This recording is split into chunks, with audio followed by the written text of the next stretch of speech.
പാകിസ്ഥാൻ കരസേനാ മേധാവി field marshal Asim മുനീറിന് മറ്റൊരു പ്രധാനപ്പെട്ട പദവിയിലേക്ക് എത്താൻ പോകുന്നു എന്ന വിവരങ്ങൾ കൂടി പുറത്തുവരികയാണ്.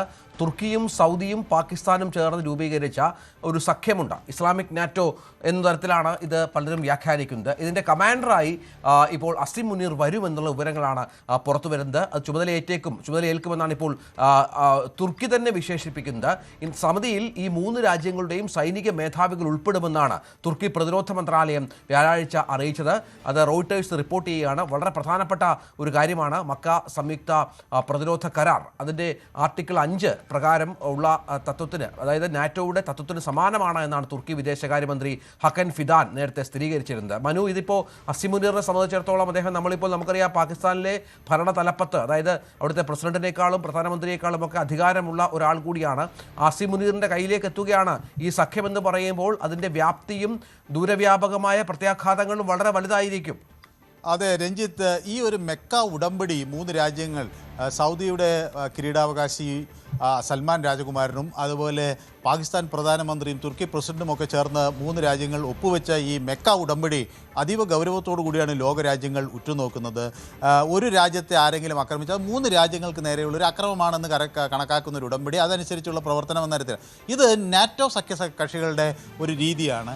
അതിൻ്റെ ഒരു പകർപ്പാണ് ഇവിടെ ഈ മെക്ക ഉടമ്പടിയിലൂടെ നടന്നത് എന്നാണ് ഇപ്പോൾ പൊതുവെ അതിനെ കാണുന്നത്. അപ്പോൾ സ്വാഭാവികമായും നാറ്റോയ്ക്ക് ഒരു സെക്രട്ടറി ജനറലുണ്ട്. അത് നമ്മുടെ ഡച്ച് പൊളിറ്റീഷ്യനായ മാർക്ക് റട്ടെ അതിൻ്റെ സെക്രട്ടറി ജനറലാണ്. അതേപോലെ തന്നെ നാറ്റോയ്ക്ക് ഇതുപോലെ ഒരു കമാൻഡർ കൂടി ഉണ്ട്. അത് ഇറ്റാലിയൻ സൈനിക മേധാവിയായിരുന്ന കാബോ ഡ്രാഗണിയാണ്.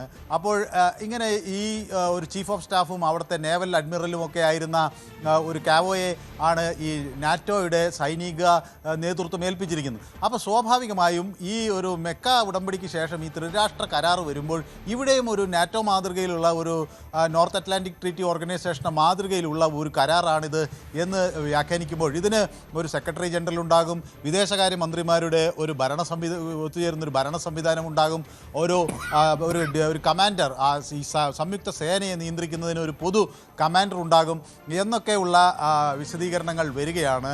തുർക്കിയെ ഇത് പറയുന്നു, ഇതിനെ സംബന്ധിച്ചുള്ള വിവരങ്ങൾ പുറത്തുവിടുന്നു. അങ്ങനെയാണെങ്കിൽ അതിന് ഏറ്റവും കൂടുതൽ അർഹനായ ആൾ ഫീൽഡ് മാർഷൽ അസിം മുനീറാണ് എന്നവർ കരുതുന്നു. പക്ഷേ ഇവിടെ ഒരു സുപ്രധാനമായ കാര്യം ലോകരാഷ്ട്രങ്ങളെല്ലാം വളരെ ഗൗരവത്തോടെ കാണുന്ന ഒന്ന്, തുർക്കിയെ നാറ്റോ സഖ്യത്തിലെ രണ്ടാമത്തെ വലിയ സൈനിക ശക്തിയാണ്. അവർക്ക് കൃത്യമായ ഒരു സൈനിക അടിത്തറയുണ്ട്. പാകിസ്ഥാൻ ആകട്ടെ ഇതേപോലെ ആണവായുധം കയ്യിലുള്ള ഒരു സൈനിക ശക്തിയാണ്. അതോടൊപ്പം മറ്റൊരു പ്രധാന കാര്യം, സൗദി അറേബ്യ ആകട്ടെ വലിയ സമ്പന്നമായ എണ്ണ ഉൽപ്പാദിപ്പിക്കുന്ന ഒരു രാജ്യമാണ്. അതോടൊപ്പം തന്നെ അവിടെ വലിയൊരു തീർത്ഥാടന കേന്ദ്രം എന്ന നിലയിലൊക്കെ സൗദിക്ക് വലിയ പ്രാധാന്യമുണ്ട്. അപ്പോൾ ഈ മൂന്ന് രാജ്യങ്ങൾ ഒന്നിക്കുന്നത് ഏത് അർത്ഥത്തിലാണ് എന്നുള്ള ആശങ്ക ആദ്യഘട്ടത്തിൽ തന്നെ ഉണ്ടായിരുന്നു. പലരും ഇതൊരു പ്രതിരോധ കാര്യം മാത്രം എന്നൊക്കെ തരത്തിൽ പറയുമ്പോഴും ഇത് കൂടുതൽ അപകടകരമായ രീതിയിലേക്ക് മാറുന്നു സംശയം ഉണ്ട്. കാരണം ഇതിൽ തുർക്കി വ്യാപകമായി ഉപയോഗിക്കുന്നത് അമേരിക്കൻ നിർമ്മിതമായ ആയുധങ്ങളാണ്. ചൈനയുടെ ആയുധങ്ങളാണ് പാകിസ്ഥാൻ കൂടുതലായി ഉപയോഗിക്കുന്നത്. സൗദി അറേബ്യ അമേരിക്കൻ നിർമ്മിതമായ പ്രതിരോധ സംവിധാനമാണ് ഉപയോഗിക്കുന്നത്. അതേസമയം പാകിസ്ഥാൻ ചൈനീസ് ആയുധ കാര്യങ്ങളാണ് കൂടുതൽ ഉപയോഗിക്കുന്നത്. അപ്പോൾ തുർക്കിക്ക് അതിൻ്റെതായ ഒരു വലിയ നാറ്റോ സംവിധാനമുണ്ട്, നാറ്റോ സഖ്യകക്ഷിയുടെ സംവിധാനമുണ്ട്. അപ്പോൾ ഇങ്ങനെയുള്ള ഈ മൂന്ന് രാജ്യങ്ങൾ തമ്മിൽ ചേരുകയും അതിൻ്റെ തലവനായ അസിം മുനീർ വരികയും ചെയ്യുന്നത് അത് ഒരു പക്ഷേ വലിയ സമാധാനത്തിന്. ശരി മനു, ഏതായാലും കൂടുതൽ വാർത്തകൾക്ക് news 18 Keralam YouTube channel subscribe ചെയ്യുക.